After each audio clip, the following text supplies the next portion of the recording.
Bonjour à toutes et bonjour à tous, bienvenue dans ce podcast In Shape to Grow, le podcast qui a pour mission d'inspirer les entrepreneurs, les indépendants, les coachs à mettre leur santé en priorité.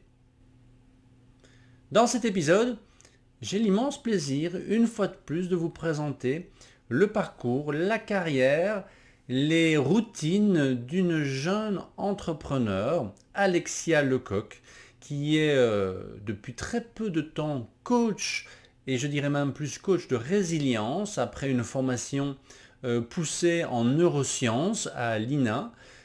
Alexia a eu la gentillesse de répondre au dernier moment à ma demande d'interview suite à un désistement.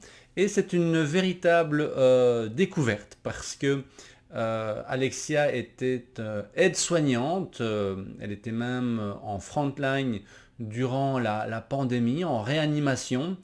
Et cette jeune femme, avec beaucoup de maturité, avec son expertise, avec son histoire, a décidé de changer de carrière avec beaucoup de courage, de confiance pour une autre carrière de soutien à la personne, non pas lorsque les personnes sont déjà dans une détresse importante, mais plutôt en amont, et elle va vous l'expliquer avec beaucoup de spontanéité et d'authenticité. J'espère que cette interview vous inspirera à nouveau. Et d'ici notre dernière interview, prenez soin de vous. Eh bien, bonjour Alexia, comment vas-tu aujourd'hui? Bon- Bonjour David, merci, ça va très bien et toi? Écoute, je vais bien, je suis très heureux de t'avoir pour cette interview. On s'est rencontrés il y a moins d'un mois lors d'un challenge justement qui parlait de podcasting, puisqu'on en parlera Mm, à la fin de cette interview. Tu vas lancer ton propre podcast, donc je suis très impatient de pouvoir écouter les premiers épisodes. Mais avant ça, on va un peu plus te découvrir. Est-ce que tu me permets de oui, revenir sur quelques éléments clés de ta carrière? oui, pas de souci. Ok, bah écoute, je vais commencer alors. Toujours fait du sport, en tout cas entre l'équitation, la danse, l'athlétisme, le handball. Tu étais une enfant très active. C'est ça. Tu passais beaucoup de temps dehors. Mm, Évidemment, comme la plupart des gens qui sont nés après les années 70, ben évidemment, il y a eu l'industrialisation de l'alimentation qui, au mm, départ, n'était pas vraiment quelque chose sur lequel soit tes parents, soit la famille, soit toi faisaient vraiment attention. Mais tu m'as dit que tes parents venant du domaine pharmaceutique, ta maman avait à cœur de vous soigner ou de te c'est ça. soigner avec des traitements naturels. Donc, il y avait quand même Oui, un impact ou en tout cas une attention particulière à la oui, santé. oui, Toi, comme tous les enfants et les adolescents, on vit un peu dans l'insouciance de ce que les exactement. parents nous donnent. Mais tu me dis en préparant cette interview que ta première prise de conscience, c'est quand ton grand-père a été diagnostiqué avec un cancer. Ma première question serait, est-ce que ça a influencé ton choix d'études, de devenir aide-soignante, ou comment est-ce que tu as fait ce choix de te lancer dans ces études? Oui, je pense que quelque part, ça a contribué en tout cas à aller dans ce domaine-là, à chercher à comprendre d'où venaient toutes ces maladies. Et, euh, et j'ai pas trop souvenir de exactement ce qui a déclenché ce besoin d'aller dans le soin, Mmh. mais je pense que ça a vraiment participé enfin, ça a vraiment contribué à ça en tout cas. Après, j'avais vraiment à cœur de pouvoir accompagner les enfants d'abord, en fait. Et du coup, quand j'ai découvert un petit peu le monde de l'hôpital, c'était quelque chose dans lequel je m'y retrouvais un petit peu plus auparavant. C'est ça. Donc c'est comme ça que je suis arrivée à faire des études d'aide-soignante et ensuite à y passer quand même presque 8 ans. Oui, tout à fait. Mais tu me dis des enfants et donc qu'est-ce qui te t'a allez, est-ce que tu te souviens pourquoi, tu t'es attiré particulièrement par les enfants? Est-ce qu'il y a un événement? Est-ce qu'il y a une histoire? Ou est-ce que qu'est-ce qui t'a poussé ou pas qui t'a poussé, mais qu'est-ce qui te, motivait à plutôt t'intéresser à la santé des enfants? Oh, bonne question. C'est vrai que, bah, en fait, quand j'étais petite, j'adorais, jouer avec les poupées, enfin, je pense comme, beaucoup de petites filles. Mais, j'avais vraiment, ce truc, de m'entourer de bébés, et puis, c'est vrai que c'était quelque chose qui était assez, naturel chez moi et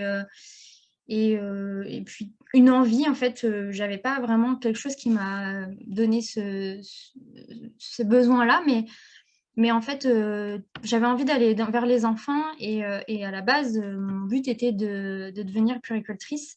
Quand je voulais évoluer dans le domaine du soin, je savais déjà que je voulais aller, par là. Hem, Peut-être par rapport à l'éducation que je pouvais apporter auprès des enfants. Mhm. J'ai pas vraiment, conscientisé en fait ce C'est ça. besoin-là. Mmh. Donc c'est vraiment, à t'entendre, c'est vraiment quelque chose qui est inné, c'est vraiment quelque chose qui est en toi. On peut peut-être en reparler par après parce que tu Mmh. es dans un changement de carrière aujourd'hui. Oui, Mais, c'est vrai que notre santé, c'est ce que j'essaie de partager à travers ce podcast. La santé, c'est pas simplement bien manger et bien, faire du sport. Il y a tellement de paramètres, oui, qui influencent et c'est vrai que ce que l'on vit en tant qu'enfant va faire, de nous des adultes plus ou moins, exactement. bien adaptés au stress, je dirais au changement de l'environnement et c'est vrai Mmh mh. qu'aujourd'hui, l'environnement change extrêmement vite et on dit, hein, ce ne sont pas les plus forts qui vont survivre, mais ceux qui savent s'adapter et Exactement. cette capacité d'adaptation est vraiment, importante. Et Oui. du coup, beh, après tes études d'aide-soignante ou pendant tes études, tu as fait un peu plus attention à ton alimentation, tu t'es Oui, intéressé justement à cet aspect santé, plutôt, bien-être, d'hygiène de vie. Tu as repris le sport, mais plutôt dans les salles de fitness, la muscu, tu t'es oui. vraiment remise en forme et puis est arrivé la covid ou la covid, oui, c'est ça c'est qu'on dit maintenant. Donc tu l'as vécu au front puisque tu m'as dit avoir Oui, travaillé en réanimation. c'est ça. Est-ce que tu pourrais me dire un peu sur ces 2 ans, ce qui t'a le plus marqué, toi qui étais vraiment, en Oui, première ligne? Parce oui. que c'est quelque chose qui est fascinant, je trouve, aujourd'hui, surtout après ces différents interviews.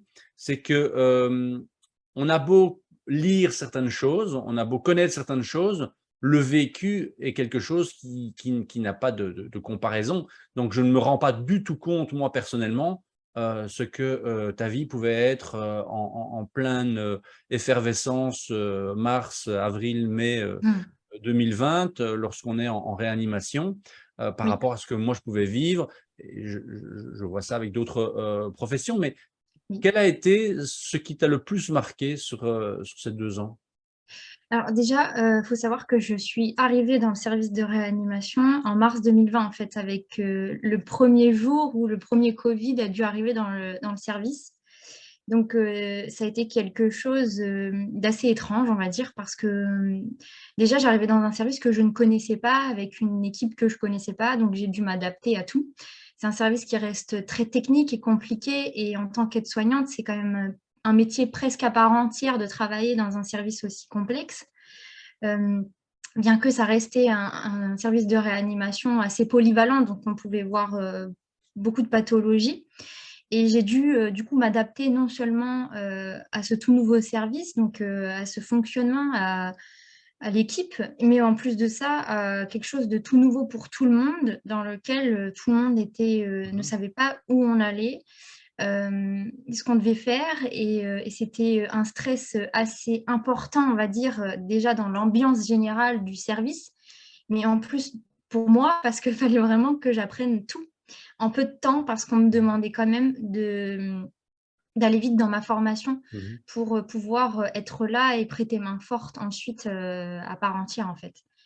Donc, ça a été, des mois en même temps, on va dire, qui sont passés relativement, vite, même si quand on était en plein dedans, c'était très bizarre pour dire, enfin, pour, mettre un mot dessus. Parce qu'on n'avait pas le choix que de s'adapter à ce qui nous arrivait et puis, on est passé de 1 patient à une vingtaine, donc, on faisait plus que s'occuper des personnes qui souffraient du covid et donc là, je me suis dit, que ça devenait beaucoup lourd, c'était très lourd en fait pour tout le monde, que tout le monde était très stressé Et en plus de ça, je me suis rendu compte que moi-même, je l'étais énormément. Mhm. Je l'ai ressenti physiquement, en fait, et c'est là que j'ai commencé à me dire, oula, comment je peux prendre en fait soin des autres si moi je prends pas soin de moi d'abord? Enfin, c'est pas possible, quoi.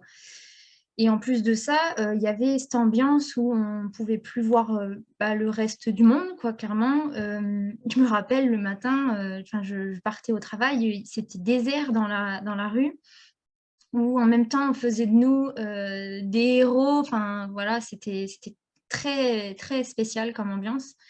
Et puis, il y a eu quand même cette énergie où tout le monde était soudé quand même dans cette approche, enfin, du Covid, parce qu'il n'y avait pas le choix. Il y avait des gens qui revenaient d'autres services, qui ne travaillaient même plus dans le soin et qui sont venus prêter main forte. Donc, il y a eu quelque chose de très positif à ça. Mais pour moi, en tout cas, en particulier, ce qui a été le plus dur, c'est de me rendre compte que je ne prenais pas assez soin de moi à Mhm. ce moment-là.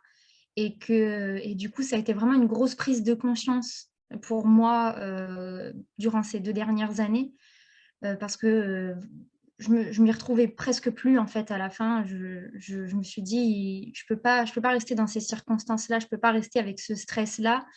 Et puis évidemment, plus ça allait et plus on a eu la première vague, on a eu la deuxième, la troisième, enfin ça se finissait jamais. On nous en demandait toujours plus. Et donc, il y a arrivé un moment donné où j'ai dit stop, en fait, clairement, où je me suis dit: «Non, je peux plus rester dans cet univers-là». C'est une grosse prise de conscience dans tout, dans mes valeurs, Mhm. de ce que j'apportais aux patients, de leur prise en charge, de la façon dont on traite, en fait, les personnes dans un hôpital. Et en fait, j'ai vu la dégradation, qui était, quand même assez importante en 2 ans. Et je m'y retrouvais plus du tout. De la Je me qualité sentais, de ce que vous offriez en fait aux patients? ouais, Ouais. de la qualité.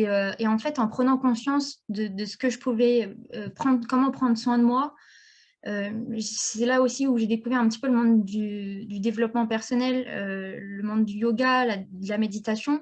C'est là où en fait mes valeurs ont commencé à vraiment prendre un écart par rapport à l'hôpital, où là, c'est tout dans l'urgence, où les traitements sont lourds, où les gens sont en détresse. Et donc, c'est là que je me suis dit, j'ai quelque chose à faire, mais avant que les personnes arrivent C'est ça. dans un lit d'hôpital, en fait.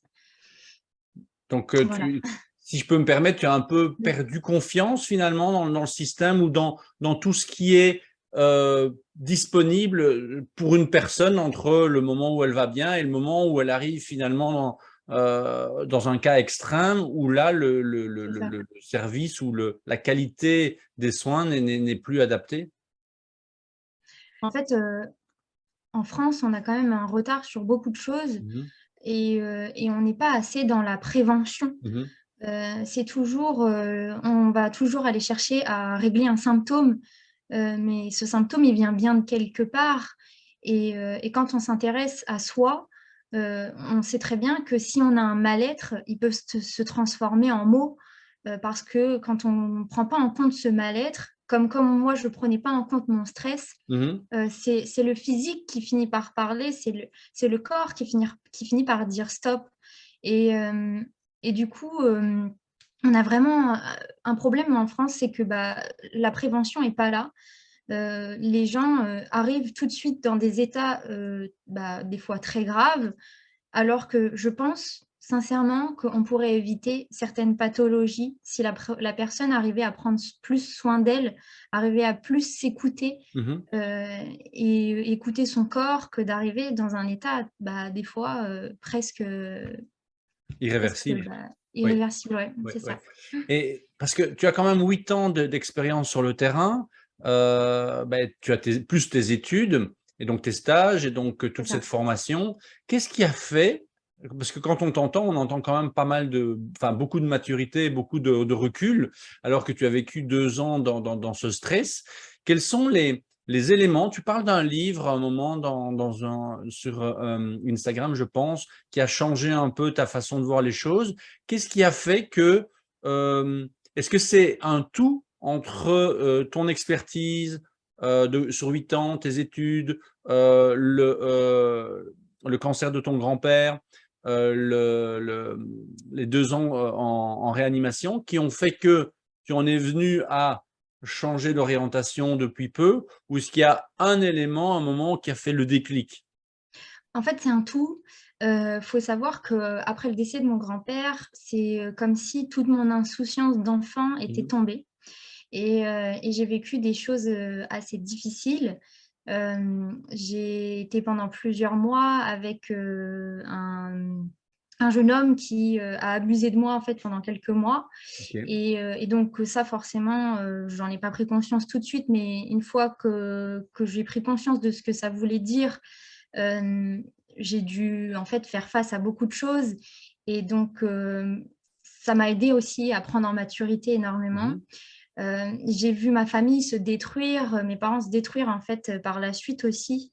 On a changé de région et en fait, j'ai vu vraiment la destruction de mon cocon familial que j'idéalisais énormément en tant qu'enfant. clairement. J'avais pas vu que mon père était, lui, très mal aussi et du coup, il a sombré dans l'addiction, à l'alcool et donc jusqu'à mes 20 ans, j'ai dû apprendre, en fait, à gérer entre ce que moi je vivais à l'intérieur de moi, ce qui se passait à l'extérieur de moi, à rentrer dans le monde adulte aussi, se poser les bonnes questions de ce que je voulais faire et donc bah, j'ai un petit peu, remis les compteurs à zéro en fait, à ce moment-là. Je suis revenue aux sources, c'est pour ça que je suis revenue dans ma région natale et hem et du coup, bah, j'ai fait un travail, on va dire, de longue haleine pour, réussir à déjà à penser à moi d'abord, en C'est fait. ça. Parce que je me suis dit: je peux pas penser toujours aux autres et m'occuper tout le temps des autres et me laisser moi à côté, périr, en fait et ça, c'est quelque chose qui a été plus ou moins je l'ai fait de plus ou moins façon naturelle, en fait, mais j'en ai vraiment encore plus pris conscience quand, j'ai dû faire face à ce stress, ouais. C'est ça, donc ça a été un peu enfin, si on peut parler d'apothéose dans ce que tu vivais au C'est ça. quotidien. Il y a eu ce moment fort, durant la covid qui t'a décidé de changer d'orientation et de dire qu'il y a tellement de choses qui se passent, comme tu l'as dit, hein, Mmh. avant, ce moment où on se retrouve en réanimation que, tu avais envie Exactement. plutôt de t'investir là-dedans et du C'est ça. coup, tu as, changer d'orientation puisque tu t'es lancé Oui, dans une formation à l'INA, à c'est ça. l'Institut de neurosciences appliquées avec, Exactement. David Lefrançois et dans certains posts de ton Instagram, tu dis qu'avant tu avais peu de confiance en toi, tu avais beaucoup de croyances Oui. négatives par rapport à ça. Mais du coup là, effectivement, quand on entend un petit peu ton parcours et ne fût-ce que, ce que tu as vécu, en front-line, lors de la covid, ce sont des événements qui t'ont permis justement de, j'imagine, prendre confiance en toi. Mais, depuis que tu as fait cette formation en neurosciences appliquées, ou je vais peut-être, même en poser une deuxième, qu'est-ce qui t'a Oui. poussé à aller vers cette direction-là? Et qu'est-ce que tu as le plus tiré de ta formation?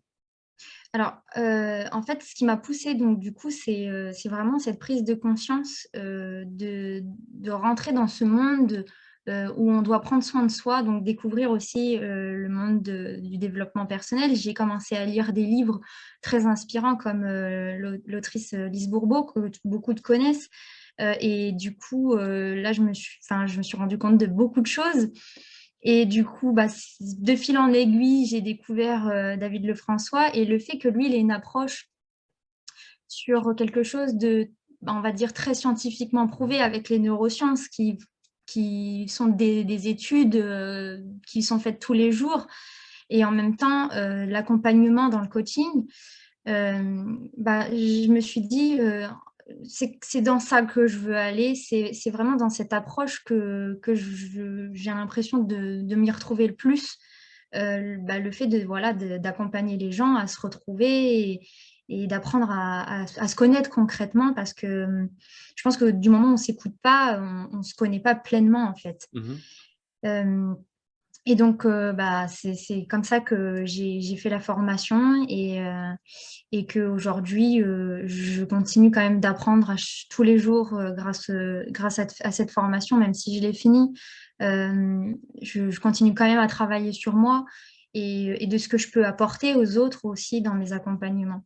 C'est ça. Et qu'est-ce qui a été le plus marquant alors finalement dans cette formation? Sans entrer dans ton intimité, Oui, dans oui. ta vie privée bien sûr.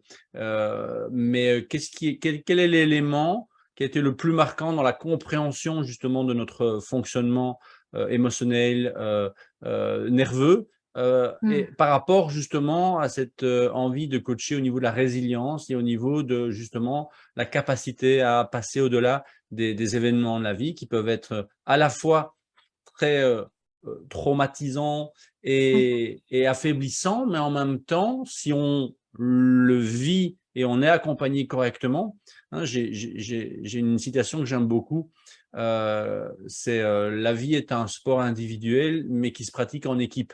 Parce que clairement, les décisions qu'on prend, ben, on doit les prendre soi-même le matin pour se lever, ben, on se lève avec notre propre volonté, mais Mmh. on ne sait pas tout faire seul. Donc qu'est-ce qui t'a le plus marqué dans la découverte des neurosciences qui te motive autant à travailler dans le coaching?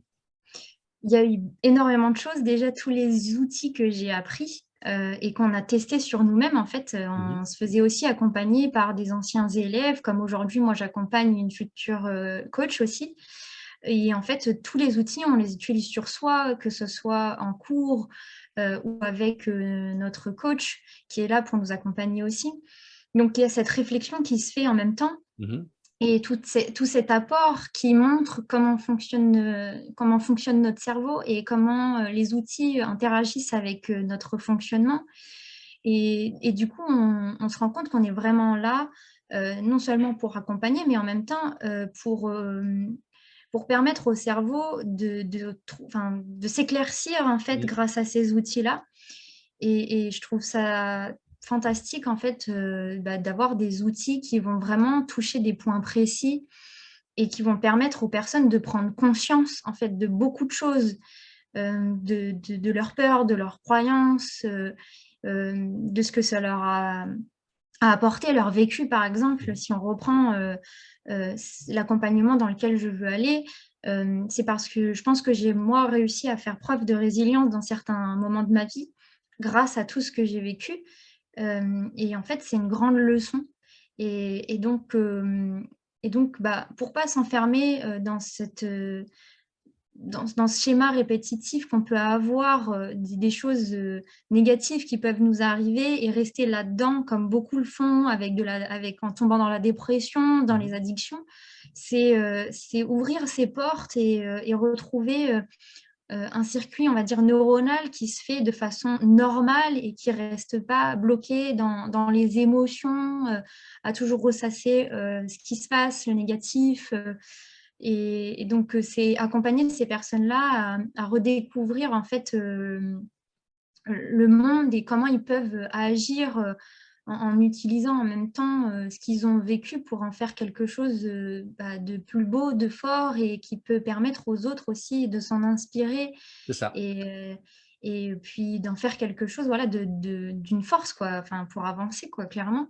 Et de se dire: «Bah, voilà, moi je peux y arriver aussi, c'est pas parce que j'ai vécu quelque chose comme ça que je peux pas m'en sortir». Que Bien ça au doit contraire.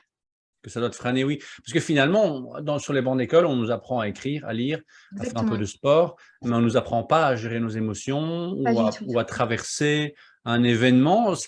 Parce que, bon, on a tous des vies différentes, mais c'est vrai que, les événements de la vie sont là aussi pour nous forger une certaine maturité. Exactement. Mmh. Je suis pas sûr qu'on soit obligé de passer par, les pires des choses pour pouvoir Mmh. grandir.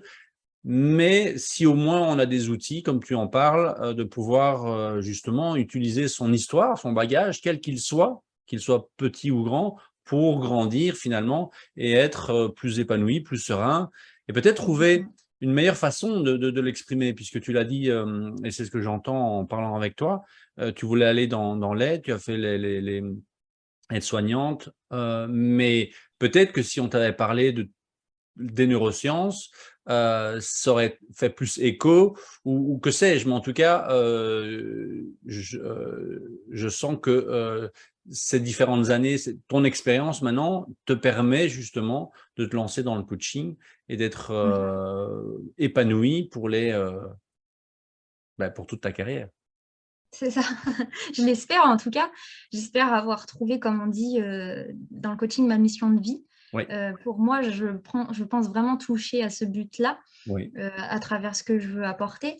Et c'est vraiment, faire prendre conscience que oui, il y a quelque chose de très scientifique, et en fait, notre cerveau, il est tellement fantastique que c'est une façon de s'en servir pour, bah, faire preuve de résilience, faire Mmh. preuve de pardon envers la vie, de tout ce qu'elle a pu aussi nous faire traverser et en fait, retrouver une certaine paix intérieure et puis, voilà, accompagner sur ce chemin-là comme moi j'ai pu avoir et puis on y est toujours en fait, on est continuellement dans cet apprentissage-là de soi. C'est un chemin qui dure toute une vie et Clairement. hem et c'est voilà, c'est vraiment faire passer ce message-là que c'est pas parce qu'on va vivre des choses qui sont parfois très douloureuses et pour certaines personnes vraiment très tragiques aussi, Mmh. qu'on peut pas s'en sortir et que la vie, elle nous réserve pas des choses plus belles, quoi. Mmh. Donc j'ai vraiment à cœur, voilà, de voilà, d'accompagner ce genre de personnes et puis de me dire que j'en ai vu tellement aussi traverser, des choses difficiles, arriver à presque mettre fin ou mettre fin à leur jour et arriver dans un lit d'hôpital, et on se dit: «Mais peut-être que voilà, on aurait pu les aider avant, à s'en Ouais. sortir» et comme tu dis, on nous apprend pas tout ça, à l'école. On nous apprend pas à gérer nos émotions, on nous apprend pas à faire face aux difficultés de la vie et qu'elles sont presque normales, qu'on va en avoir pratiquement tous, à des degrés différents. Mais voilà, on nous apprend pas à y faire face et voilà, on n'a pas une vie, linéaire quoi C'est et c'est ça. ça le message qu'il faut faire passer, c'est que notre vie, elle va être faite de hauts et de bas, de cycles où ça va aller, on va pouvoir créer de magnifiques choses et d'autres cycles où il va falloir, bah, peut-être se renfermer sur soi-même et c'est OK quoi, ça fait partie de la vie et ça nous permet aussi d'en tirer les meilleures leçons pour pouvoir, faire quelque chose d'autre et apprendre de ce qu'on vit. Tout à fait, exactement. Et utiliser toutes ces ressources qui sont pas spécialement, comme tu le dis, d'ailleurs ce serait un peu banal, hein, d'avoir, une vie qui soit, plate et un peu comme, un électroencéphalogramme tout à fait plat, c'est pas ça la vie Mmh, et qu'effectivement, si on savait que même une colère pouvait être source de créativité et pas spécialement d'agressivité, on pourrait, exactement. gérer les choses beaucoup mieux et tu parlais des enfants tout à l'heure, mais c'est vrai que, aujourd'hui les enfants sont, bombardé, d'informations et de limites et de choses qui finalement on se demande, mais après les 2 ans de covid, on verra malheureusement, c'est eux probablement les plus touchés dans leur Oui, développement. Mais donc il faudra effectivement leur donner des outils pour malgré oui. cette histoire-là, parce qu'elle est là, hein, je veux dire on peut pas revenir 2 ans en arrière, tous Non, ces enfants, ces ados, de leur donner des outils pour, bien, rebondir, face à ce qu'ils auront vécu, et pouvoir s'exprimer. Du coup, aujourd'hui, Alexa, tu es, coach, de vie, coach, de résilience, c'est comme ça que tu le décris? ouais, j'aime bien ce terme. Oui, je trouve que c'est assez intéressant parce qu'on en a besoin et donc toi, en tant que, jeune coach, jeune indépendante, comment tu fais pour justement, par rapport à ton expertise ou ton expérience, ton vécu de la pandémie et du stress, comment tu fais pour maintenir ta santé au quotidien, Mmh. dans cette nouvelle vie? Je vois qu'effectivement sur les réseaux sociaux, tu partages beaucoup de choses par rapport, au sport, à la nature, au lâcher prise, à la Mmh. détoxification, à la méditation, à la résilience qui est vraiment quelque chose qui revient souvent. Donc Oui. quels sont est-ce que tu t'es, mise dans un programme strict à la militaire ou est-ce que tu vas plutôt dans l'intuition? Comment tu fais pour, maintenir ton niveau d'énergie? Alors un petit peu des 2 en fait, parce qu'on a besoin de ce cadre en fait, Mmh. qui nous permet d'avoir certains rituels, certaines routines comme on peut en entendre parler et c'est ce qui nous aide à avoir cette énergie. Hem Du coup, moi, ce qui est important, c'est d'avoir ma routine matinale et même de tous les jours, de garder un rythme quand même, de manger à des heures fixes, de me lever à heure fixe, de dormir sur un temps quand même qui est tous les jours le même. Et ça, c'est très important, en fait, pour garder notre cerveau aussi en pleine forme. Et donc, j'ai ma routine du matin, je me lève, je médite 10 à 15 minutes, je fais un peu de yoga, enfin, je mets mon corps en mouvement petit à petit. Voilà, voilà, je me concentre sur moi, je prends vraiment ce temps pour moi et après, ça me permet d'avoir les idées un petit peu plus claires aussi sur ce que je veux faire, sur comment je vais travailler. Le midi, je me prends un moment aussi pour moi, pour visualiser certaines choses que je veux faire. Et puis le soir, voilà, ça reste quelque chose assez de rituel, un peu de sport, pareil. Voilà, enfin vraiment, j'essaie d'avoir ce cadre-là quand même, mais j'apprends aussi à m'écouter énormément. Et comme je parlais de cycle, une femme vraiment un cycle pour le coup très très présent avec Mhm. le cycle menstruel et tout. Mais un homme en a aussi et je pense qu'il est important d'écouter son corps au moment où on se lève, au moment où dans notre journée. Il y a des journées où on sera en pleine forme, où on va pouvoir faire un sport qui va vraiment nous dynamiser et on va sentir qu'on a l'énergie pour. Mais il y a aussi des journées où ce sera plus difficile et ça fait partie aussi de la vie. Et du coup, je vais faire quelque chose qui est beaucoup plus doux aussi pour moi et qui va me donner un peu plus d'énergie, mais en douceur, quoi. Et donc, j'apprends vraiment à, à ressentir et à faire selon ces ressentis-là. Même si je garde voilà, un cadre assez strict en soi, mais quelque chose tout en gardant ce ressenti à l'intérieur de moi de ce qui se passe. C'est ça, donc dans un cadre, tu te permets une certaine liberté dans ce cadre. Mais il y a quand même une Exactement. question qui m'interpelle parce que je peux pas encore une fois hein, imaginer ton rythme de vie Mm. durant la pandémie. Peut-être que tu peux me donner un exemple d'une journée type. Mais Ah oui.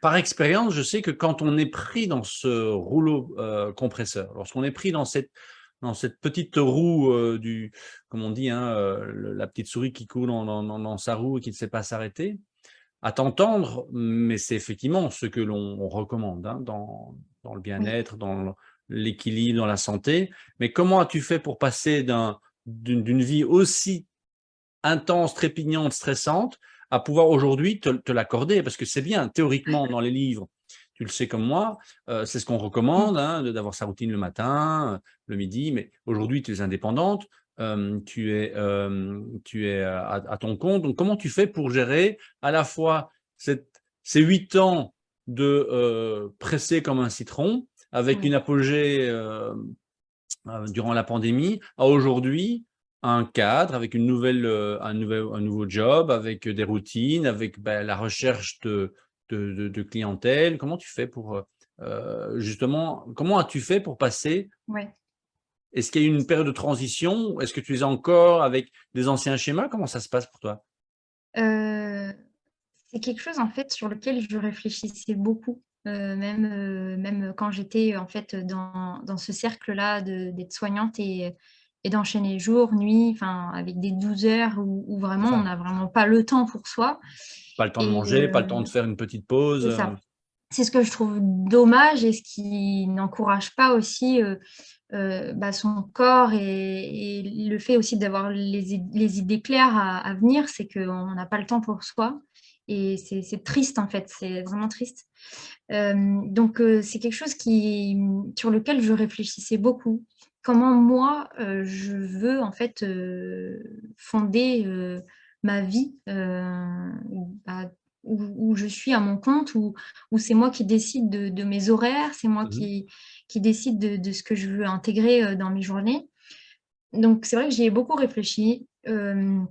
Je rajoute, j'enlève des choses, j'ai testé pas mal de choses.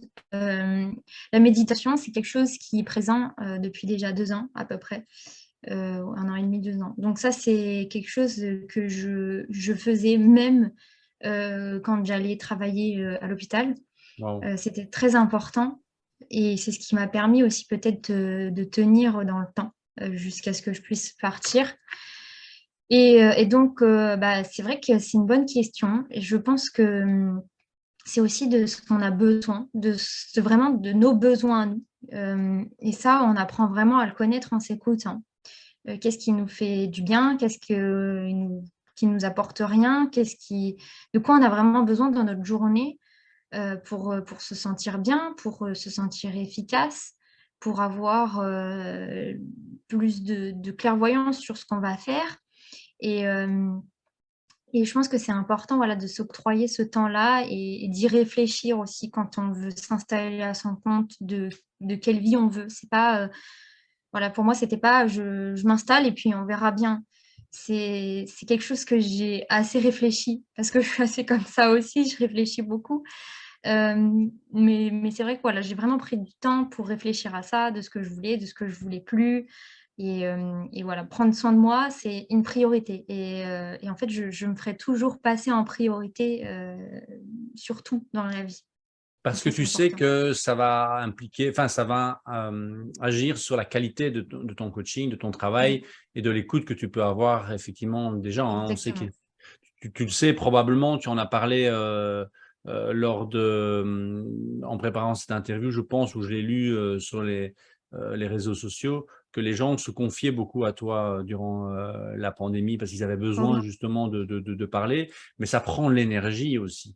ah oui, Pas énormément. simplement physique, hein, Mm. j'imagine que le rôle d'une aide-soignante est physique, mais l'énergie que tu vas donner à une personne qui est en souffrance, qui est en stress, qui est en angoisse, ben, ça te prend aussi de l'énergie. Donc, fatalement, si toi, aujourd'hui, en tant que coach, tu n'as pas cette énergie qui est bien ancrée, qui est bien stable, ben, la personne peut éventuellement, enfin, va certainement ou éventuellement le ressentir et tu n'auras pas Oui. un impact aussi important que si tu étais en bonne forme. C'est ça et ça met la personne en confiance parce que, les premières choses qu'elle voit, c'est même si on se voit en visio, c'est quand même nous et si on reflète pas l'image, bah, d'une image d'une personne qui enfin voilà, qui vibre quelque chose, qui a une bonne énergie, qui est souriante, alors que la personne, elle vient pour elle justement parce qu'elle est pas toujours dans une bonne énergie qu'elle aimerait l'être. Si nous, on l'est pas, enfin, c'est difficile d'accompagner personne. C'est comme à l'hôpital, hein, c'est exactement la même chose. Si on rentre dans une chambre et qu'on n'est pas très bien, la personne, elle va le ressentir tout de Mmh. suite. Et ça va être même pire parce que des fois, ils vont vraiment encore plus se stresser, se sentir encore moins bien. Et parce qu'ils vont porter aussi ce poids d'avoir un soignant en face Mmh. qui est en difficulté, quoi. Donc que ce soit, enfin, je pense dans tous les métiers d'accompagnement, je pense que c'est Mmh. important quand même, de prendre soin de son énergie et de ce qu'on veut apporter aux autres, quoi. Mais c'est quelque chose qu'on ne vous a pas du tout enseigné à l'école. Non, non, pas du tout. Il Non, fallait est-ce qu'à l'inverse, on vous fait bien comprendre que l'aide-soignante, elle est au service du patient?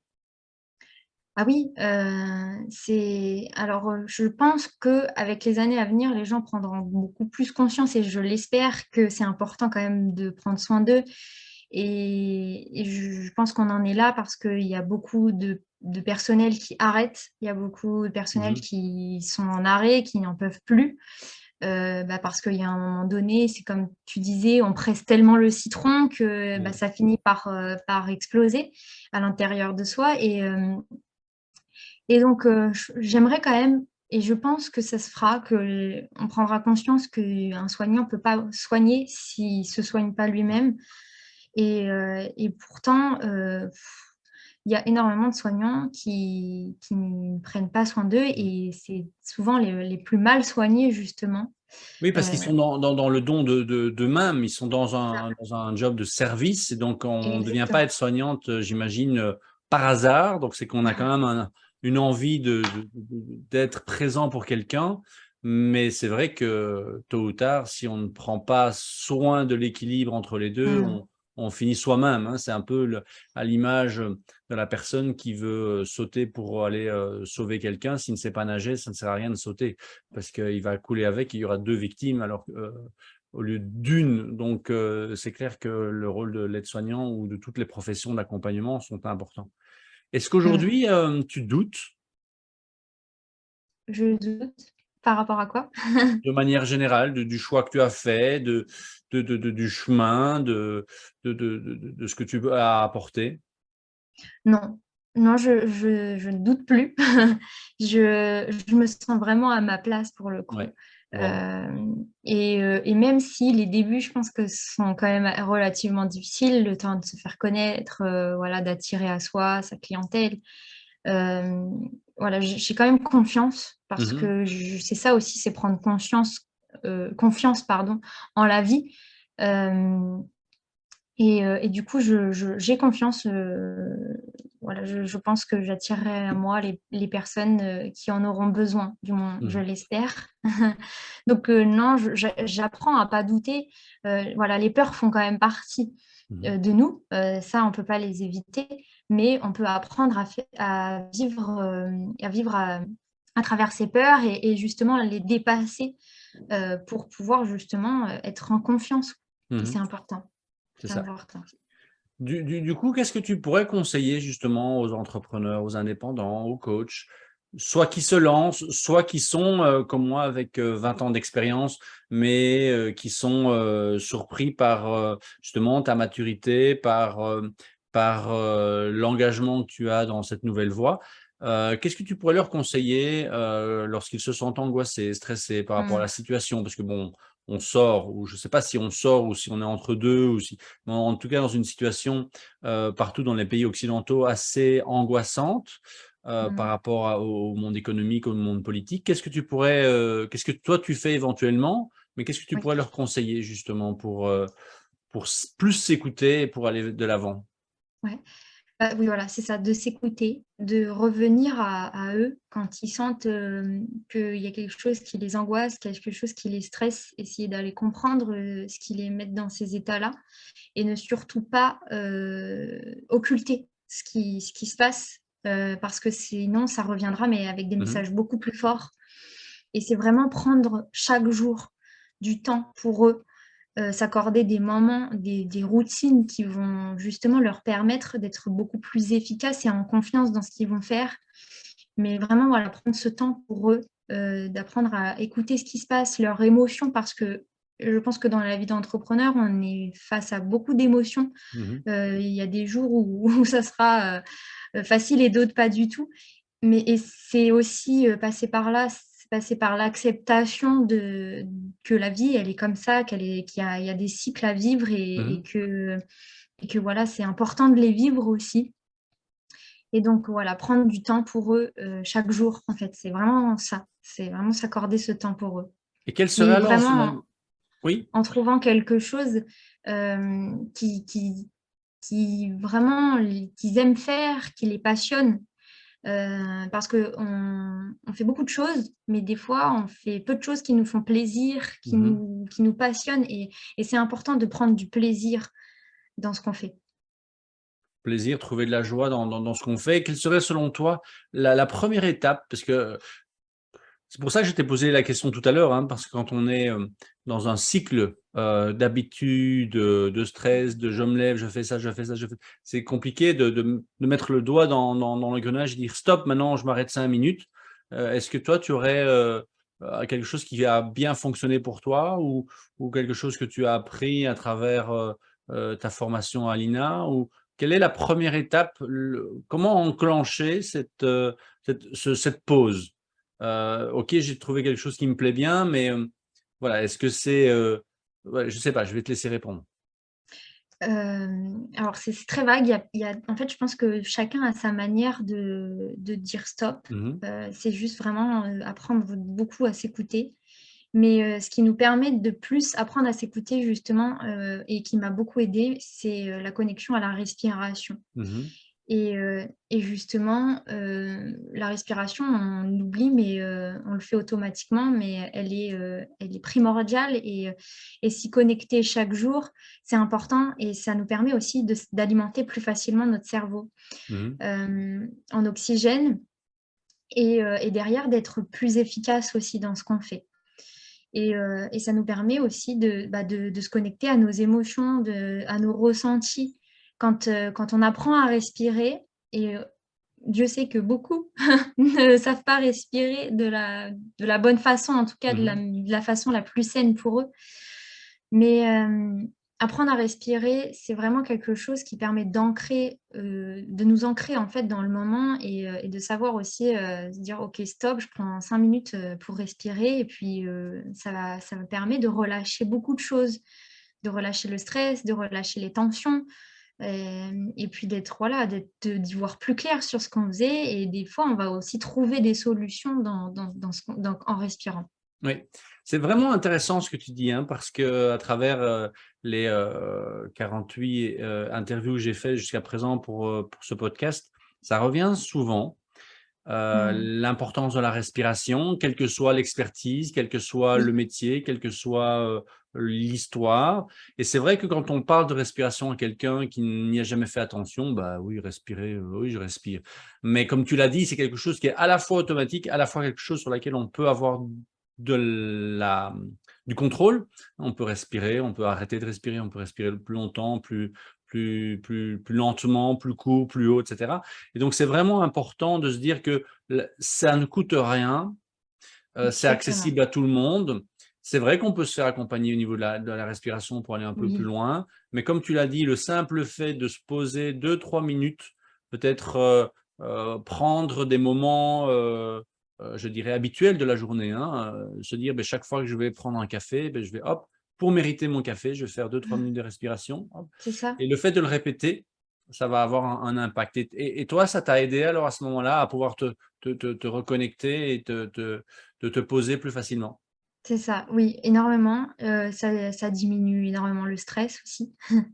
C'est quand on se sent submergé par le stress, je pense que respirer, faire un petit peu de cohérence cardiaque, comme on entend beaucoup, permet de diminuer ce stress-là.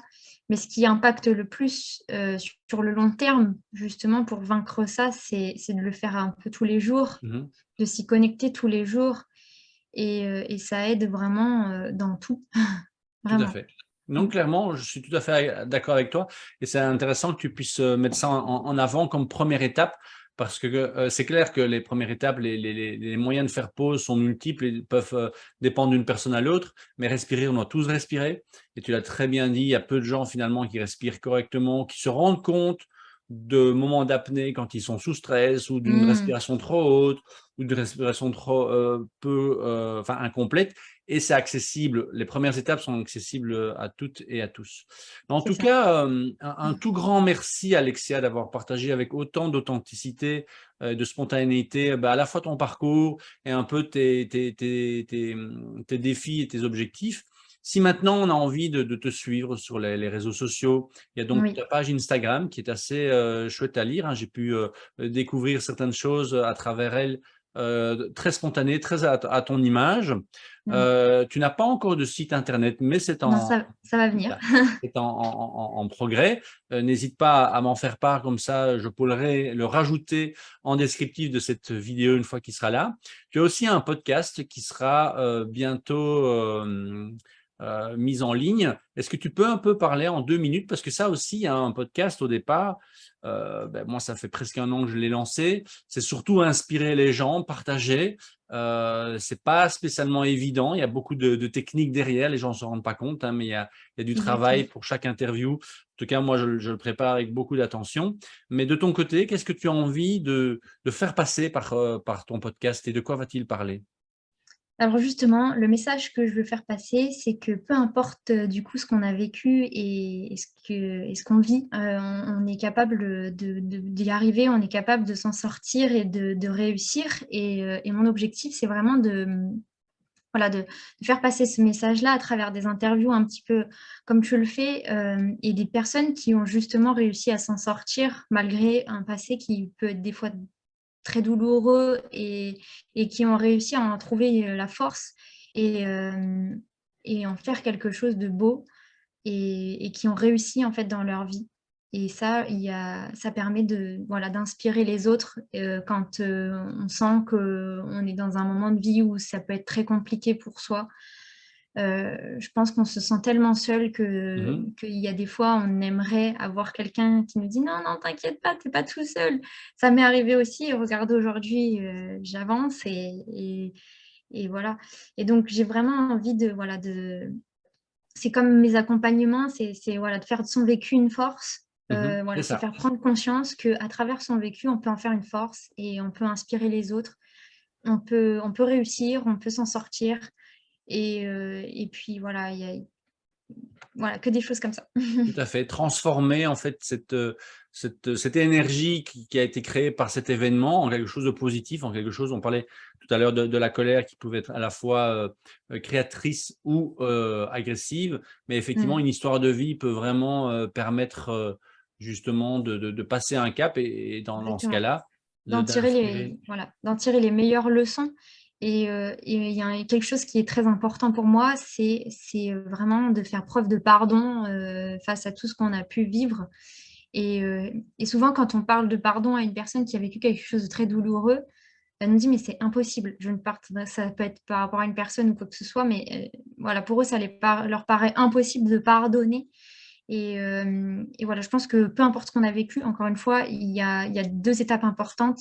C'est d'accepter ce qui s'est passé et de faire la paix avec ça et de pardonner, que ça soit à soi ou aux autres qui nous ont pu nous offenser à ce moment-là. Parce que chacun a vécu quelque chose de différent.